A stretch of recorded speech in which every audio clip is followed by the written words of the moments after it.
Hey, and welcome back to the Leftover Culture Review. Today we are doing something I should have done probably in the last episode. Let's talk about this game here, Silent Scope for the Sega Dreamcast. Sega Dreamcast is a really slick, fun console with a lot of great games. One thing that I really appreciated Sega doing was being a little bit more adventurous when it came to things like the VMU. The VMU is the memory card that slots into the top of the Sega Dreamcast controller. It acts as a second screen during the game, but you can also load apps and games onto it and play it on the go as well. Really cool idea, really cool device, and in the review I just wish there was more examples of games really using it properly. Sega were releasing a lot of them, such as the Sonic Shuffle games. We had games like Zombie Revenge, which was an arcade port to the Dreamcast that did some really cool stuff with the VMU, basically allowing you to use it like a mini Tamagotchi style thing. As well as Sonic Adventure with the Chow Adventure series. So what we were sort of missing was third-party developers getting on board with the Sega Dreamcast VMU and doing some really cool stuff with it. So dudes, welcome to Silent Scope! This feels like Sega and Konami's very own attempt at a Home Alone simulator. This time, instead of torturing the bad guys to death though, we are just simply shooting them in the back of the head. Feels like a much more humane way to be treating these bad guys. This was developed by Konami for the arcades. You could also get it on platforms like PlayStation 2. But the cool thing about the Sega Dreamcast version is that the VMU basically was a little window into the game. You could nearly play this game just using the VMU. So I've never really seen a Dreamcast game take the VMU as seriously as Silent Scope does here.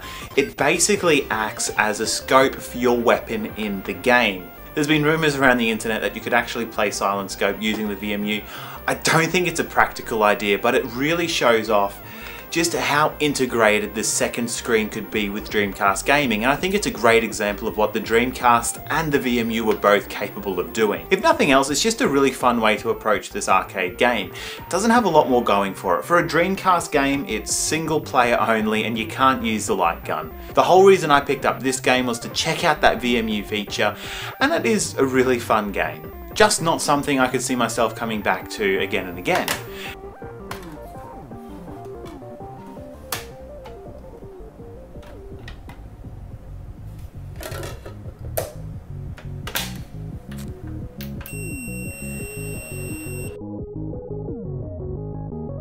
So the Sega Dreamcast VMU is probably not going to be the most accurate way to play through the story mode here, but if you go into the arcade mode, there is a shooting range option that you can go to, and in it you get to shoot targets. Now targets are really high contrast, they show up on the VMU a whole lot better, and it's still a really fun way to experience this really cool little feature in a slightly more practical, fun way.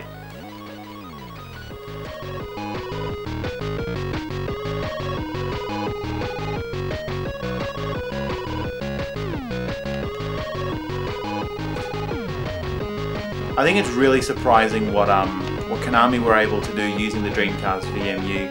And the game itself, it's not an amazing experience, right? So we've got this arcade shooting game that doesn't have a two-player option, doesn't use the Dreamcast gun. The whole reason I picked up this game really was to check out how it handled the Sega Dreamcast VMU, because I heard about this feature and I thought it was a really cool, just a way to show off that hardware. So on the VMU face itself, you actually get a little arrow telling you which direction you need to be traveling to hit the next target. Of course, it's a really flawed system. It only shows the two colors. There are wristwatches from the 90s that had more power than this device, but it's just a really fun way to experience the game, and there's nothing else really like this. It's such a miniaturized version of Silent Scope. I really appreciate the thought and effort they put into this arcade game. And look, the VMU, seriously not a practical way to be playing this game. I never said I'd be good at it. I just said it's a really interesting way to approach playing this game. So look, this game itself, there's not really much else to draw you in except the fact that you can use a VMU to play it. It doesn't support two-player, doesn't support the Dreamcast gun. This was really the highlight for me. The whole reason I got this game was just to try and experience it through the Dreamcast VMU. It's interesting. I think it's really cool what they were able to do with the Sega Dreamcast, and you don't really have an experience like this anywhere else on the system. So I'd love to tell you it's practical using the VMU to play Silent Scope. That'd be a really cool story here. It's not. It's just a bit of fun. Check out the training mode. Silent Scope. What can I say? Except thanks for joining me. I wish I had the game to talk about in my Dreamcast VMU review, but please, if you want to hear more about the Dreamcast VMU, if you want to hear me keep saying those words over and over and over again, check out the full review. If you've come to this episode from that video, then thanks for watching even more Leftover Culture review. It seriously means a lot. I had a lot of fun checking this particular title out. I thought it was really interesting and it was really fun to share it with you. So thanks for joining me, guys, and I'll catch you next time for more Leftover Culture. Cheers.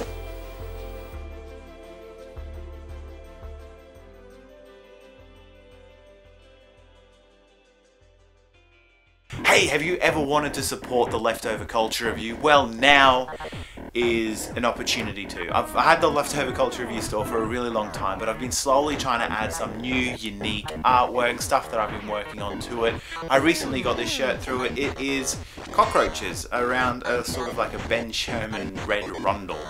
I think it's a really cool way that you can get something for helping out. I'm not asking you for money. I'm asking you to, if there's something there that you think is cool, if you need a gift for a grandmother or a co-worker or even just for yourself, you can head over to the Leftover Culture review store and pick up something awesome, and I will get like a little commission off the back of that. So I really appreciate it. You're helping me out. If not, totally cool too. You can also head over to the Leftover Culture Review website and download the Bruiser video game, Mall Madness, for free. Windows, computers only, but it's worth buying a PC for. You are Bruiser. You're playing as me, and you've lost your mum in the store, but you've got to get back to the meeting point before you get grounded. The only problem is everyone in the mall is out for your blood, so you need to blast your way through the mall, take out all your opposition, and then get back to the car as quickly as possible. You'll be basically living a day in my life. I can't think of a better present to get you guys. So the Leftover Culture Review video game, Mall Madness, over on the website. Check it out, Leftover Culture Review store. If you're dying to buy someone a gift, it's a great opportunity to do it. Cheers, guys. Thank you so much for watching the show, and I will catch you next time on the Leftover Culture Review.